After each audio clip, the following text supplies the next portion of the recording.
안녕하세요. 저는 이제 막 70으로 들어설 노무입니다. 요양원 생활을 하면서 새롭게 컴퓨터를 좀 배웠는데 젊은 직원 선생님들이 재밌는 걸 알려줘서 우연히 사연을 접하게 되었어요. 한 자리에 앉아서 수많은 사람들의 이야기를 듣고 말을 남기고 한다는 게 너무 신기하더라고요. 요즘은 많은 사연자들에게 응원의 말 한마디 남기는 재미로 살고 있어요. 사연을 듣고 응원만 하다 보니까 한편으로는 제 사연도 꽤나 심도 있어서 얘기를 한번 해보면 좋겠다. 그런 생각이 들더라고요. 그래서 남겨봅니다. 시간 되시는 분들은 들어봐 주세요. 저는 젊은 시절부터 남편이란 작자 때문에 고생을 많이 하며 지냈습니다. 남편과 만나서 결혼을 한 건 단순히 제가 사는 동네에 총각이 남편밖에 없었기 때문이었어요. 제가 살던 시절에는 남자와 여자가 만나서 결혼을 하는 과정이 그리 복잡하지도 않았고, 잘 맞고 안 맞고 상관없이 그냥 얼굴 좀 길게 봤다 싶으면 하는 게 결혼이었어요. 그래서 남편이 알코올 중독에 빠져가도 바람 피우고 반백수처럼 살아도 저는 그걸 다 감당하면서 육아에만 열중했습니다. 당연히 힘들었죠. 그때는 저와 비슷한 고충을 겪는 아내들이 많다는 걸 알면서도 힘든 건 힘들었어요. 그럼에도 제가 그런 쓰레기 남편으로부터 버틸 수 있었던 건 제 자식들이 있었기 때문입니다. 제게는 아들 셋과 딸 한 명의 자녀가 있어요. 아들만 낳다가 제가 딸이 갖고 싶어서 어려운 형편에도 불구하고 굳이 생겨버린 아이를 지우지 않았습니다. 실제 아들들과 딸은 나이 차이가 좀 났는데 아들들이 딸들을 잘 봐줘서 육아는 그리 힘들지 않았어요. 저를 힘들게 했던 건 오로지 남편뿐이었죠. 남편은 제 얼굴만 보면 욕을 하고 시비를 거는 사람이었습니다. 그건 자식들이 보고 있는데도 마찬가지였고 특히나 밥상머리 앞에서 저를 그렇게 무시했었어요. 반찬이 뭐 이따위야. 지금 나 백수라고 반항하는 거냐? 돈 못 버니까 밥도 거지같이 처먹어라 이거야? 인연이 틈만 나면 사람 성질 긁네. 애들 앞에서 욕 좀 그만해. 애들이 뭘 보고 배우겠어. 내가 언제 당신한테 돈 못 번다고 시비 건 적 있어? 당신 혼자 자존심 상해서 내 성질 긁는 거 아니야. 그런 식으로 목소리만 높이면 가장 위험이 산대?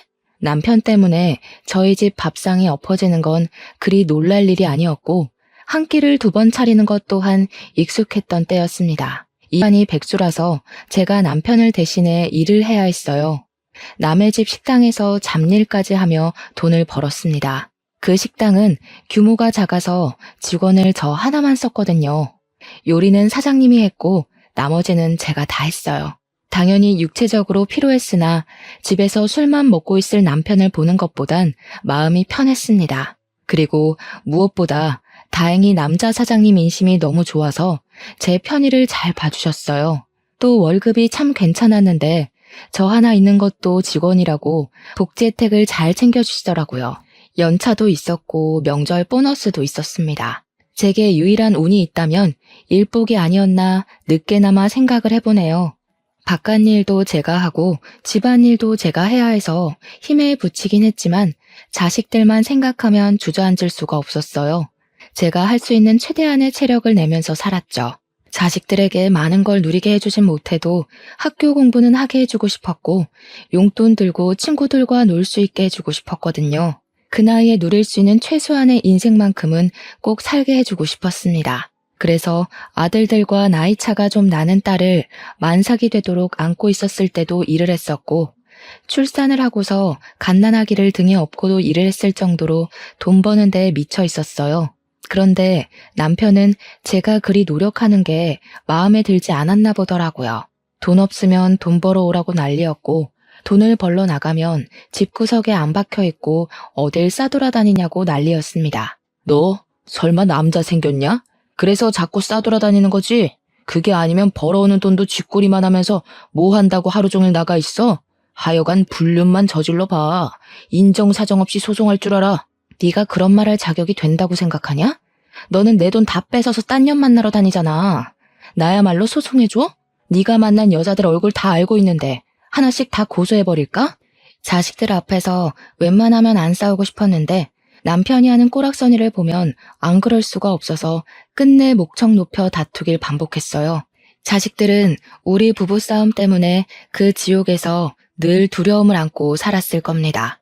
자녀들의 눈빛이 불안정한 걸 알면서도 저 또한 사람이었던지라 남편 새끼를 두고 이성을 붙들고 있기가 어려웠네요. 그건 아직도 자식들에게 미안한 점이라고 생각하고 있어요. 그런 불안정한 가정에서 자랐는데 애들이 어떻게 부모를 보고 존중하겠습니까? 당시만 해도 제가 나름 최선을 다해 자식들만 보고 살았다 생각을 했었는데도 아이들의 입장은 전혀 달랐어요. 아들 셋이서 나란히 고등학생일 때 저희 딸은 초등학생이었는데요. 아들들이 머리가 커가니까 우리 부부를 바라보는 시선이 어쩐지 점차 보이더라고요. 한 번씩 아들들이 의견을 좀 더 확고하게 표현하기도 했고요. 어느 날 큰아들이 느닷없이 저더러 남편과 이혼하라고 했을 때 크게 느꼈습니다. 그땐 남편이 술에 찌들어 자고 있을 때였어요. 그 거침없는 발언에 순간 저는 아무런 답을 못 줬습니다. 딸은 옆에서 이혼이 뭐냐고 묻고 있고 아들 셋은 그저 제발 우리끼리 나가 살자고 저한테 더더 졸랐죠. 솔직히 엄마가 계속 아빠한테 괴롭힘 당하는 걸 보는 게 너무 힘들어. 공부에 집중도 안 되고 그냥 아빠가 죽었으면 좋겠어. 이젠 내가 못 참아서 그래. 제발 나가서 살자 엄마. 저 또한 남편을 죽일 만큼 미워했고 속으로는 수천 번 수만 번 이혼 소송을 했어요. 그러나 그건 단지 속마음뿐이었지 실천할 엄두는 내본 적이 없었습니다. 제가 이혼을 하지 않는 게 내 새끼들을 위한 것이라고 착각했었거든요. 애들이 저랑 남편을 보는 눈빛이 많이 냉정해졌다고 생각은 했었지만 이혼을 하라는 말을 직접적으로 한 적은 그날이 처음이어서 좀 많이 충격받았던 것 같아요. 그저 남편이랑 저를 미워하고 있는 줄로만 알았는데 이렇게까지 갈라놓고 싶어 하는 줄 몰랐습니다. 그날 아들들은 이왕 입을 턴 김에 남편을 향한 많은 악감정을 저에게 표출을 했어요. 그때 제가 무슨 기분이 들었냐면 이 사태가 계속 가다간 돌이킬 수 없는 문제로 번질 것 같은 기분이 드는 거예요. 그래서 저는 일단 생각해 보겠다고 애들을 달랬습니다. 어두컴컴한 새벽. 잠도 못 자고 앉아서 멍 때린 적이 있었어요. 바보같이 돈만 열심히 벌면 되는 줄 알았고 그 돈으로 애들을 뒤떨어지지 않게 키우기만 하면 되는 줄 알았는데 저 혼자서 몸이 부서질 만큼 엄마 노릇에 최선을 다하고 있다고 생각했는데 애들 생각을 직접적으로 듣고 나서는 모든 게 저의 합리화였단 걸 알았어요. 저는 한 번씩 제 사정을 식당 사장님께 얘기하곤 했는데요. 가장 제 문제를 객관적으로 또 진심으로 봐줄 사람이었기에 이 사단 또한 사장님의 조언을 듣고 싶었습니다. 나도 말은 못했지만 희영 씨가 그 집에서 나왔으면 좋겠다고 생각했어요. 희영 씨처럼 좋은 사람은 그런 대접받고 살 필요 없거든요. 남편의 막무가내 인성까지 희영 씨가 보듬어야 될 의무라고 생각하진 않았으면 좋겠어요. 저는 언제부턴가 식당 사장님에게 위로받는 날이 늘어갔습니다. 식당 사장님이 하는 말에는 늘 힘이 있었고 저는 사장님의 말로 인해 제 가치를 좀 더 좋게 보기도 했었어요. 그래서 아마 더 용기를 얻어 결정을 내릴 수 있었던 것 같아요. 제가 큰 마음 먹고 결정 내린 사항은 일단 별거였습니다. 역시나 시대적 분위기 탓에 감히 이혼까진 감당할 자신이 없어서 일단 애들만 데리고 야반 도주를 했어요. 도망치는 건 어렵지 않았습니다. 남편이 늘 술에 취해 있었으니까요. 아직 고등학생일 뿐인 아들들이 듬직하게 저를 도와줘서 더 쉽게 가출할 수 있었습니다. 애들을 데리고 나왔으면 당연히 준비된 거처가 있어야 하잖아요. 제가 마음을 크게 먹고 가출할 수 있었던 건 고맙게도 사장님이 형편 어려운 제 사정을 받아주는 덕이 있었기 때문이었어요. 저희들은 당분간 사장님께 신세를 지게 된 것이었죠. 사장님은 작은 가게를 운영하는 것에 비해 사는 곳이 꽤 넓었습니다. 평소에는 그냥 평범한 식당 주인이라고만 생각했는데 사장님 집을 처음 보고서 그분의 재력을 대강 체감했어요. 흔쾌히 저희 식구를 보듬어 준다길래 혼자 사는 사장님 집에 민폐가 되지 않을까 걱정했거든요. 근데 사장님이 괜찮다고 계속 자기 집에 오라고 하는 겁니다. 역시 믿는 구석이 있어서 저희에게 배려를 해준 거더라고요. 듣자 하니 사장님은 큰 집을 부모님께 물려받았다고 했습니다. 2층 주택이었는데 위아래 세대가 완전히 분리되어 살 수 있게 대문도 2개로 나누어져 있는 곳이었어요. 원래는 세를 주려고 했는데 마침 제 사정을 알게 되어 저한테 선의를 베풀어 주신 거더라고요. 사장님 덕분에 저희는 가출을 한 신세에도 원래 살던 환경보다 훨씬 좋은 집에서 살 수 있게 되었습니다. 사장님은 1층을 사용했고 저희 식구들은 2층에 새들어 살게 되었죠. 사장님이 애들 독립하기 전까지 공짜로 지내라 했으나 더 이상 신세지는 건 아니라고 생각해서 저는 월급에서 떼 월세를 따로 지불했습니다. 다행히도 남편은 우릴 찾지 못했어요. 제가 어디서 일하는지 관심도 없던 양반이니까 찾을 수가 없었겠죠. 애들은 무사히 무럭무럭 커서 아들들은 다 장가를 가게 되었고 딸만 대학생으로 제 곁에 남을 때까지 저는 정말 마음 편하게 지냈어요. 그동안 사장님이 우리 애들을 마치 자기 자식처럼 잘 대해주고 아빠 없는 빈자리가 느껴지지 않도록 우리 애들에게 과분한 관심을 주어서 얼마나 고마웠는지 모릅니다. 정말 다 갚을 수 없을 만큼 무한한 은혜를 받고 살았어요. 그리고 저는 그런 사장님의 마음이 단순한 친절인 줄로만 알았습니다. 그러나 사장님이 다 저를 좋아했기 때문에 흔쾌히 모든 걸 지원해줬다는 걸 알고는 좀 놀랐어요. 사장님의 고백을 처음 들었을 때 저는 저 또한 사장님을 좋아한다는 걸 깨달았습니다. 이 사실은 당연히 자식들도 성인이 되면서 알게 되었고 나이 들어서 징그럽단 소리 안 하고 오히려 우리를 축하해줬어요. 애들 말이 제발 좋은 남자 만나서 엄마가 행복하길 바랬다고 얘기해주기도 했. 정말 모든 게 꿈만 같던 시절이었지만 한편으론 걱정되는 부분도 있었어요. 당연히 제게 영원한 오점인 남편의 존재 때문이었는데요. 그땐 제가 남편과 별거한 지 15년이 되었을 때였습니다. 별거를 하고 한 번도 남편을 본 적이 없었고 어쩔 때는 남편의 존재가 하루 종일 생각나지 않았을 정도로 까마득할 때도 많았어요. 사장님 집으로 도피해서 살아온 순간이 진짜 제 삶이라고 착각하며 15년을 보냈었죠. 그러나 결국 이 모든 것이 꿈이라는 걸 깨닫게 해준 건 여전히 제 발목을 붙들고 있었던 법적 부부인 남편이었어요. 제가 이런 고민을 품고 산다는 거 사장님도 당연히 알고 있는 사실입니다. 그러니 사장님이 먼저 해결 사안을 말해주더라고요. 만약 남편의 외도가 계속 진행되고 있다면 10년 내까지 소송이 가능하기 때문에 이혼 소송으로 해결을 할 수가 있고 법정 참석은 변호사를 선임하면 되니 굳이 제가 다시 남편을 마주하는 일은 없을 거라고 하더군요. 저는 법에 대해 잘 몰라서 다시 남편을 만나야 하는 줄 알고 살짝 두렵기도 했거든요. 그런데 사장님 덕분에 또 용기를 얻은 셈이고 방법도 있으니 더 이상 이혼 안 할 이유가 없어진 겁니다. 그렇게 저는 10여 년 끝에 이혼 소송을 하게 되었고 말도 안 되는 위자료까지 받아서 사장님과 재혼을 할 수 있었습니다. 자식들은 사장님 같은 새아빠라면 언제든지 환영이라고 해주면서 저희의 관계를 많이 축하해줬어요. 어떻게 일이 항상 고마울 수가 있는지 모르겠네요. 사장님이자 이제 남편이 된 그에게 부족하지 않은 아내가 되고 싶었어요. 배우자에게 이런 감정까지 들었던 건 살면서 처음이었습니다. 너무 두근거리는 경험이었고 결혼이란 게 이런 거구나 싶은 느낌이었어요.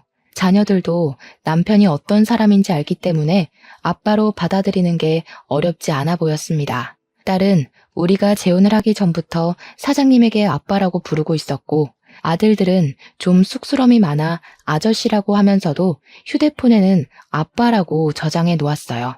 차차 좋아지고 있는 가족의 형태를 보니까 그제야 저도 2다리를 뻗고 살 수 있겠더라고요.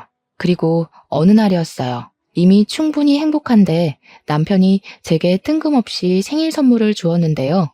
건물 2채의 명의 변경 신청서를 보여주더라고요. 건물 시세를 전부 합치면 수백억이 되는 자산이었습니다. 이건 남편이 부모님에게 물려받은 자산 중 일부라고 설명을 해줬어요. 저랑 지내는 동안에 건물 시세가 더 폭등해서 어느덧 수백억 자산가가 된 것도 남편 스스로는 몰랐대요.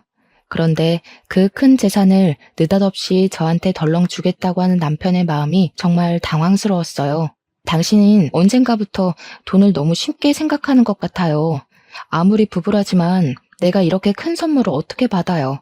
지금도 충분히 받을 거 다 받았고 행복하니까 자꾸 더 해주지 마요. 이미 희영 씨 거였다고 했잖아요. 내가 이날만을 얼마나 기다렸는데. 우리 이제 부부잖아요. 다른 부부들보다 늦게 시작했으니까 그만큼 빨리 많이 공유하고 살고 싶어서 그래요. 그래야 남 같지 않고 진짜 부부가 된 기분일 것 같거든요. 저는 그 자리에서 감동을 머금고 남편의 마음을 받았습니다. 말했다시피 그날은 제 생일이었어요. 그래서 아들 부부까지 다 모여서 저녁을 먹던 날이었거든요. 남편이 식사 자리에 끝나고 저를 따로 방으로 불러서 준 선물이었습니다. 그런데 그걸 애들이 몰래 들어버린 거예요.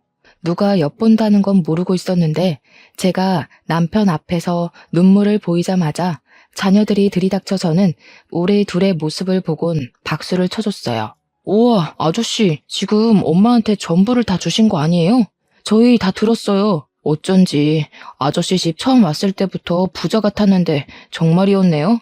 세상에서 제일 대단한 남편감 아닌가? 엄마, 완전 땡 잡았어. 너무 부럽다. 나도 아빠 같은 남자랑 결혼하고 싶어. 세상에 어떤 남편이 마누라 생일 선물이라고 건물을 덜컥 주겠어. 자녀들은 남편의 재력을 알고서 그저 존경 어린 눈빛을 띄었고 며느리들도 시아버지 너무 멋있는 분이라면서 분위기를 한껏 띄워주었어요. 남편은 그런 자녀들과 며느리들에게 어깨를 으쓱해 보이며 땡 잡은 건 오히려 자신이라고 당신 같은 와이프 얻는 것이 쉬운 게 아닌데 너무 고운 여자랑 결혼을 해서 기쁘다는 식의 민망한 말을 해보였습니다. 자녀들과 며느리들이 남편의 느끼한 멘트에 소리를 지르면서 자지러지곤 했는데 그 달아오른 분위기에서 저만 얼굴이 빨개져선 고개를 못 들고 있었어요. 너무 부끄러웠지만 그런데도 이것이야말로 행복이라는 게 너무 느껴지더라고요. 이미 남편을 만나고 잘 살아왔으나 저는 여기서 더 잘하는 아내가 될 것이고 더 훌륭한 엄마가 되겠다고 그때 한 번 더 결의를 다졌던 기억이 납니다. 그렇게 저의 행복은 날아오를 대로 올라 정점을 찍고 바로 추락하기 시작했어요. 높이 올라간 만큼 추락하는 속도도 너무 무섭고 갑작스러웠습니다. 제가 처음으로 무너졌던 건 따뜻했던 봄의 계절이었습니다. 재고 부족으로 장을 보러 갔던 남편이 느닷없이 혼수 상태에 빠졌다고 병원에서 연락이 왔었어요. 그땐 너무 깜짝 놀라서 상황 설명도 못 듣고 바로 식당 문을 닫고 병원으로 달려갔습니다.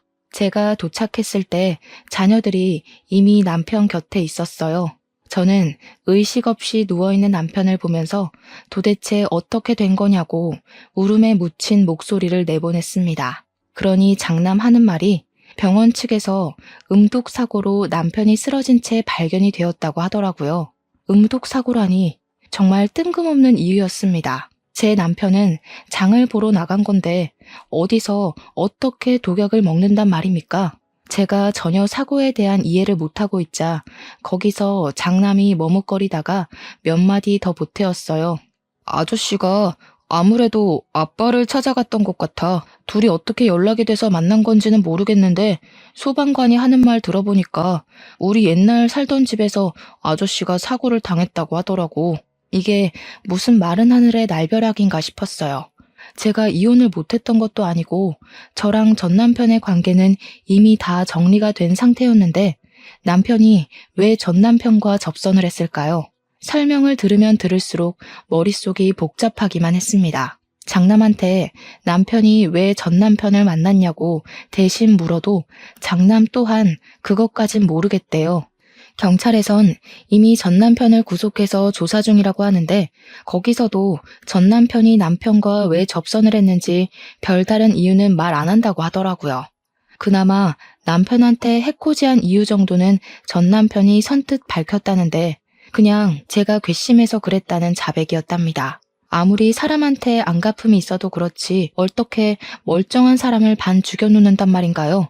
음독을 시도했다는 건 명백히 살인 미수잖아요. 몇 년이 지나도 한결같이 쓰레기인 전남편 소식을 들으니 얼마나 심장이 벌렁벌렁 하던지. 끝난 줄만 알았던 전남편의 존재가 다시 제 발목을 잡자 과거로 돌아간 것 마냥 가슴이 갑갑했습니다. 제 눈앞에서 남편이 의식 없이 누워 있어서 더 혼란스러웠던 것 같아요. 그렇게 저는 남편을 붙들고 이게 무슨 일이냐 오열만 하면서 시간을 보냈어요. 남편이 이렇게 된 게 내 탓 같아서, 아니 내 탓이라서 모든 게 죄스러울 뿐이었습니다. 자녀들은 그런 제 곁을 돌아가면서 지켜주었어요. 자녀들이 남편 꼭 깨어날 거라고 위로를 해주는데도 좀처럼 진정이 되질 않았습니다. 당연히 식당 문도 못 열었어요. 남편의 곁을 한시도 떠나기가 싫었으니까요. 이게 모두 제 전남편의 짓이니 남편이 깨어나면 저를 원망할 수도 있다고 생각을 했어요. 그런 건 상관없었습니다. 그저 남편에게 이혼을 당해도 괜찮고 남편이 저를 안 보고 싶어 해도 괜찮으니 그냥 무사히 깨어나기만을 바라면서 그 무거운 시간을 묵묵히 보냈어요. 혼자 이렇게 자책을 하는 것이 아닌 원망을 듣더라도 남편 목소리로 직접 듣고 싶었습니다. 그러나 제가 남편에게 대단히 큰 원흉이었나 봐요. 하늘은 제게 남편에게 용서할 시간을 주지 않았습니다. 안타깝게도 남편은 발견 당시 이미 소생 불가 상태였기에 호흡기를 끼고 중환자 신세를 진 지 2주 만에 세상을 떠났어요. 그날 저는 정말 세상이 무너지는 줄 알았습니다. 남편에게 아무것도 듣지 못했고 마지막 인사를 나누지도 못했는데 남편을 보내주라네요. 뭐 이런 경우가 다 있단 말입니까? 이렇게 경우 없는 작별은 왜 있냔 말이에요. 아직 남편에게 들을 말이 많고 보답해야 하는 마음도 가득한데 사별이라뇨. 너무 황당해서 남편에 대한 미안함과 슬픔이 원망으로 변질되기까지 했어요. 대체 왜 그런 위험한 사람을 혼자서 찾아간 건지 남편 옷깃을 붙들고 묻고 싶었습니다. 그러나 역시 돌아가신 분에게선 답이 없었죠. 저는 장례식 내내 텅 빈 마음으로 시간을 보냈어요. 자녀들과 며느리들이 저를 대신해서 바쁘게 조문객을 받았고 장례 절차에 따라 움직였습니다. 쓸쓸하게 보낸 우리 남편, 장례식이라도 성대하게 치러주고 싶어서 자녀들이 의견을 많이 보태었어요. 남편은 역시나 좋은 사람이었는지 조문객들이 정말 많았습니다. 그래서 더 미안했어요. 착한 사람이 괜히 나 같은 사람을 만나서 이렇게 일찍 단명을 해버린 거니까요. 그렇지 않아도 조문객들은 남편이 이렇게 갈 사람 아니라고 하면서 제게 따가운 눈초리를 보냈고 뒤에서 구시렁거렸습니다. 그런 소리를 들으면서 저 또한 제 탓이 맞는다고 생각했어요. 그래서 사람들의 소리가 칼이 되어 제 가슴에 꽂혀도 전혀 아프지가 않았어요. 이 정도로 아파해선 안 된다는 집념이 제 정신을 매도해버렸기 때문이 아닐까 싶습니다. 그렇게 하루 이틀 보내다가 발인식을 마치고 남편 유품을 정리하던 중 문득 어떤 생각이 떠올랐는데요. 우리 아들들은 어쩌다가 전남편 집에 가서 그 사고를 발견하게 되었는지가 궁금하더라고요. 그저 남편이 전남편 손에 어떻게 당했고 왜 당했는지만 궁금했지 그 두 사람을 아들들이 어떻게 발견했는지에 대해선 생각을 못하고 있었습니다. 저는 유품을 정리하다 말고 장남에게 전화를 해봐야겠다고 생각했어요. 휴대폰이 어디 뒀는지 찾는다고 바닥을 이리저리 둘러보다가 주웠는데 그 순간 침대 밑에 있는 박스를 하나 발견했습니다. 제 짐은 아니었으니 남편의 짐이 확실했어요. 이런 곳에도 짐을 놔뒀나 싶은 마음으로 가볍게 열어봤습니다. 남편의 물건이 맞았고 그 안에는 남편 개인적인 서류들이 가득했어요. 저는 봐도 모를 거라서 자녀들을 불러서 이걸 정리해야 하나 하던 와중 제 눈에 띈 하나의 봉투가 있었는데요. 새 것으로 보이는 서류 봉투였어요. 그것만 단단하게 묶여 있어서 손이 안 갈 수가 없었습니다. 그런데 그 안에는 생각 없이 열어본 것 치곤 생각지도 못한 자료가 들어있었어요. 저도 한눈에 알아볼 수 있는 남편의 유언장 사본이었죠. 그리고 그것과 함께 들어있던 수많은 A4 용지. 그건 남편의 필체로 적힌 일기였습니다. 그곳에는 남편이 제게 숨기고 있었던 그동안의 사정들이 고스란히 적혀 있었어요. 마치 저한테 편지를 쓰는 것처럼 일기가 적혀 있어서 실제 남편이 직접 얘기해 주는 것과 같은 망상이 들기도 했는데요. 남편이 마지막 흔적이 묻어있는 그 일기를 하나 둘 읽어볼수록 저는 입을 틀어막을 수밖에 없었습니다. 그곳엔 제가 굳이 자녀들에게 연락하지 않아도 남편의 죽음을 예측할 수 있을 만한 내용들이 수두룩했어요. 당황스럽게도 남편이 전 남편을 만난 건 이번이 처음이 아니었더라고요. 그전에도 전 남편을 만났다는 게 충격이었지만 그보다 더 놀랐던 건 그 만남이 전부 제 아들들의 주도하에 이루어졌던 거였어요. 아들들은 저 몰래 내 남편을 찾아가서 친부에게 지속적으로 시달리고 있다고 몇 번이나 하소연을 했던 것 같았어요.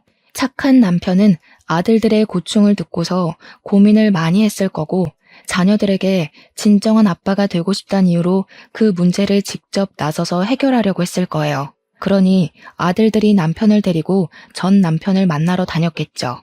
분명 아들들은 제 앞에서 남편과 전 남편의 접선이 어떻게 이루어졌는지 모른다고 했었는데 그 일기가 사실이라면 아들들은 제게 거짓말을 했다는 것이 됩니다.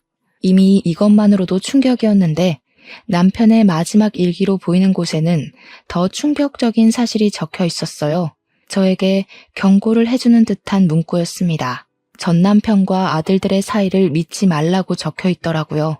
아무래도 아들들이 전 남편과 거래를 한 것 같다는 알 수 없는 말도 있었고 조금 더 알아보고 저한테 다 말해주겠다고도 쓰여 있었습니다.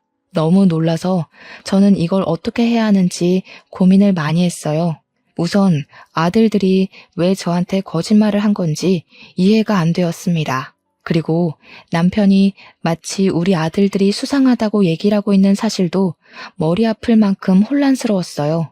제가 이 수많은 의문들을 다 풀어내면 남편 유언장이 가리키는 문구 또한 받아들일 수가 있는 걸까요? 남편 유언장에는 자신의 재산 상속 증여를 모두 제게 일임한다고 적혀 있었어요. 원래 남편은 저뿐만 아니라 자녀들에게도 자신의 재산을 증여해줄 마음이 있던 사람이었어요. 그랬던 사람이 제게 재산을 전부 일임했습니다. 이건 분명 자녀들에게 재산을 줄 수 없는 이유가 있다는 걸 뜻하는 것 같았어요. 아들들에게서 돌아선 것 같은 이 유언장은 남편의 말 못했던 사정을 대신 표현해주고 있는 것 같기도 했습니다. 차마 모른 채 할 수가 없는 사실이었어요. 진실을 마주하는 게 너무 무서웠지만 저는 이 사실을 아들들에게 알리지 않았습니다. 대신 딸을 기다렸습니다. 남편 일기장에는 아들들 언급만 있었지 딸 얘기는 없었거든요.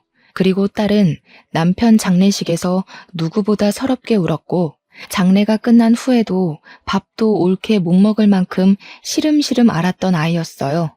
저 못지않게 남편의 죽음을 크게 애도하였습니다. 그런 딸이 아들들처럼 숨은 얼굴을 갖고 있을 거란 생각은 못했어요. 남편이 죽고 난 후 딸은 퇴근하고 귀가하면 방에만 박혀 있었는데요. 그 모습은 저랑 정말 많이 닮은 모습이었어요. 그런 딸의 마음을 제가 다잡아주고 기운을 북돋아줘야 하는데 못나게도 엄마로서의 역할을 제대로 못했습니다. 그날도 딸은 방에만 박혀서 저녁 먹을 생각을 안 하고 있었어요. 그래서 제가 오래간만에 딸 방을 찾아갔습니다. 그 순간 방문 가까이 가니까 안에서 어떤 말소리가 들렸어요. 그때부터 저는 기척을 숨긴 채 문에다 귀를 바짝 대어 들어봤습니다. 나도 매일 눈물 짜내느라 힘들어. 이러다 진짜 우울증 올 것 같다니까.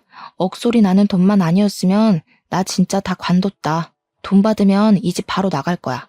우리 어디 갈래? 발리 갈까? 자기 발리 가고 싶어 했잖아. 딸의 생생한 목소리에 저는 귀신이라도 본 것 마냥 문에서 떨어져 나갔습니다. 딸에게서 남편 일기장에 적혀있는 아들들의 소름 돋는 모습까지 투영되어서 보이는 듯했어요. 아들들 또한 제가 못 보는 곳에서 딸처럼 이런 생각으로 남편을 바라봤겠죠. 저는 이때야 내 자식들의 실체를 다 알아버린 셈이었어요. 내 자식들이 남편을 아빠라고 받아들였던 게 전부 남편의 재산 때문이라는 걸 알았습니다. 아들들과 딸은 결코 우리 남편 죽음을 슬퍼한 적이 없다는 거였고 여태껏 나와 같은 모습을 하고 있다 생각한 딸의 눈물도 거짓이라는 거 아닙니까? 딸의 이면적인 모습에 충격받은 저는 그곳에서 찍소리도 못하고 얼른 방으로 돌아와 버렸습니다. 아들들 모습은 안 봐도 비디오이니 확인해 볼 필요가 없다고 생각했어요. 진실을 직면한 그날 저는 남편과 단둘이 썬 그 방에서 며칠을 울었습니다. 남편이 제게 자식들의 이런 면을 말하지 못해서 얼마나 속이 골았을까요? 혼자서 어떻게든 해결해 보려고 얼마나 노력했을까요? 저는 남편 앞에 악마 새끼들을 끌고 온 것 같아 미안해서 괴로울 지경이었습니다. 그러나 이대로 울고만 있을 수는 없었어요. 남편의 재산이 정리되어야 한다는 걸 이미 자녀들이 알고 있고 자기네들 앞으로 떨어질 콩고물을 기대하고 있잖아요. 충분히 울면서 시간을 보낸 저는 마음을 굳건하게 먹고서 변호사를 불렀습니다. 어차피 재산 정리하려면 변호사를 불러야 되니까요. 그리고 자식들에게도 식당으로 모이라고 연락을 한 통씩 넣었어요. 자식들은 뻔뻔한 얼굴로 저를 위로하면서 안부를 물어주었습니다. 자녀들에게서 전 남편의 괴물 같은 모습이 보이는 것 같아 소름이 돋았어요. 어쩌면 멍청했던 전 남편보다 훨씬 더 지능적으로 무서운 녀석들일 수도 있겠네요. 저는 차마 자녀들에게 괜찮다는 말은 못하고 애써 마음 안 좋은 척하고만 앉아 있었습니다. 그리고 변호사가 우리 앞에서 남편의 유언장을 읽어주기 시작했는데요. 솔직히 직접적으로 상황에 마주하게 되면 더 심하게 두렵고 떨릴 줄 알았거든요. 그런데 의외로 감정이 침착해지더라고요. 그 덕분에 변호사가 유언을 또박또박 읽어나갈 때마다 자녀들 표정이 점점 바뀌는 게 아주 잘 보이는 거 아니겠습니까? 그 모습이 얼마나 악마 같고 가소롭던지. 남편이 아니었다면 저 또한 자식들의 이런 이면에 속아 넘어갔을 거 아닙니까? 그 생각만 하면 분명 내가 낳은 자식인데 전혀 자식 같아 보이지가 않더라고요. 심지어 유언장을 발표하는 이 자리는 그야말로 제가 제 힘으로 괴물을 낳았구나라는 걸 증명하는 자리가 되었는데요. 변호사가 유언장을 다 읽자마자 벌떡 들고 일어난 장남이 변호사 손에 있는 유언장을 뺏어갔어요. 지금 뭐라고 했어요? 엄마한테 다 일임한다고요? 이거 조작된 거죠? 분명 그 아저씨가 우리한테 준다고 약속했단 말이에요. 엄마가 말해봐. 엄마가 몰래 아저씨 유언 조작했지? 애초에 너희들 돈이 아닌데 뭘 그렇게 탐을 내니?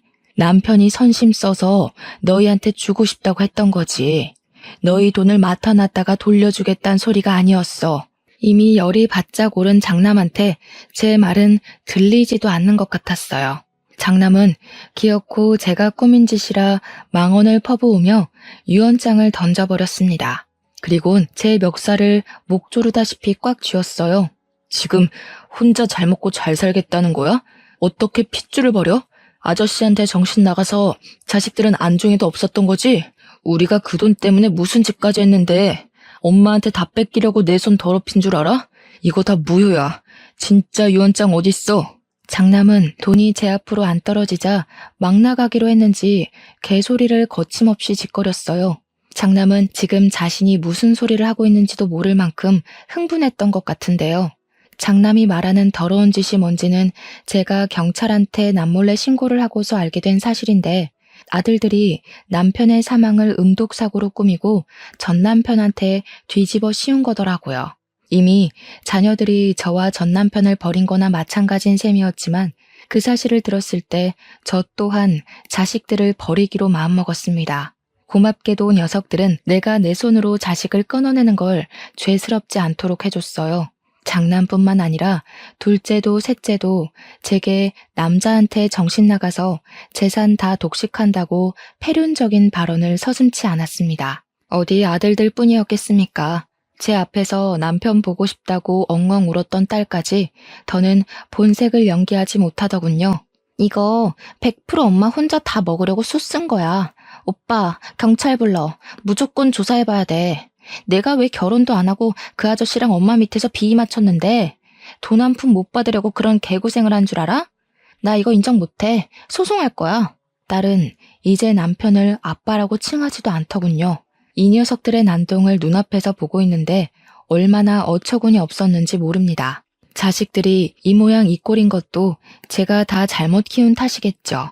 녀석들이 아무리 유언장이 가짜다 뭐다 개소리를 해도 그것에 대해 증언해줄 변호사가 버젓이 서 있는 상황에서 사실을 부정하는 건 그저 기운 빼는 짓밖에 안 되었어요. 남편이 직접 했다는 건 누구보다 변호사가 가장 잘 알고 있는 사실이잖아요. 굳이 제가 나서지 않아도 제 결백은 알아서 증명이 되었고, 그래서 저는 더 마음 놓아 서름을 토로할 수 있었어요. 너네들 이러려고 내 남편을 아빠로 받아들였니? 그 사람이 너네한테 얼마나 진심으로 대해줬는지 몰라서 이래? 아빠 없는 애들처럼 안 보이게 하려고 얼마나 부유하게 누리도록 해줬는데. 그러니까 돈이나 내놓으라고. 이러면 그동안 해준 것도 욕먹는다는 거 몰라? 그리고 우리가 마음에도 없는 아저씨 집에 들어가서 아빠 대우해줬으면 돌아오는 게 있어야지. 솔직히 엄마만 좋자고 아저씨 집 들어간 거잖아. 애들 입에서 나오는 대사 한마디 두 마디가 제 감정을 더 밑바닥으로 끌어당겼습니다. 아마 제가 자기네들 엄마가 아니었다면 이 녀석들이 벌써 손찌검을 하고도 남았을 거란 생각이 들었어요. 변호사는 어쩌지 못하고 그저 자녀들을 말려주기만 했는데 자녀들은 이미 눈에 뵈는 게 없는지 변호사까지 밀치면서 공격적인 태세를 보였습니다. 식당 아니었던지라 식탁 위에 위협이 될 수 있을 만한 수저라든지 가위라든지 등등이 있었는데 그것까지 손에 쥐면서 제게 겁을 줬어요. 다 시끄럽고 그래서 아저씨가 엄마한테 다 일임했다고? 그럼 엄마 손에 돈 있는 거네? 그래, 핏줄도 아닌 아저씨 돈을 우리가 받아 처먹는 거 불편했을 수도 있지. 근데 이젠 그거 다 엄마 돈 된 거잖아. 우린 엄마 핏줄이니까 이제 받을 이유 마땅해진 거 아니야? 꿈도 꾸지 마라. 너희들한테 줄 돈은 하나도 없다. 남의 돈으로 호의호식할 생각 말고 없으면 없는 대로 생기면 생기는 대로 그렇게 살아. 어디서 남이 피땀 흘려 번 돈을 함부로 뺏어가려고 해? 엄마는 너희 그렇게 가르친 적 없어. 말로 안 통하네. 엄마까지 아저씨 곁으로 보내줘야겠어? 자식이 나쁜 생각하도록 만드는 건 다 부모 탓인 거야. 자식이 똑바르게 자라길 바라면 자식들이 원하는 걸 해줘야지. 엄마 혼자 배부르게 다 처먹을 게 아니라 엄마 명줄 끊길 때까지 자식들한테 헌신하면서 살아야지. 저는 결국 장남의 발언을 다 듣지 못하고 귀싸대기를 날렸습니다. 장남 손에는 가위가 쥐어져 있었는데 그걸 쥐고 있는 장남의 손이 부들부들 떨리는 걸 봤어요.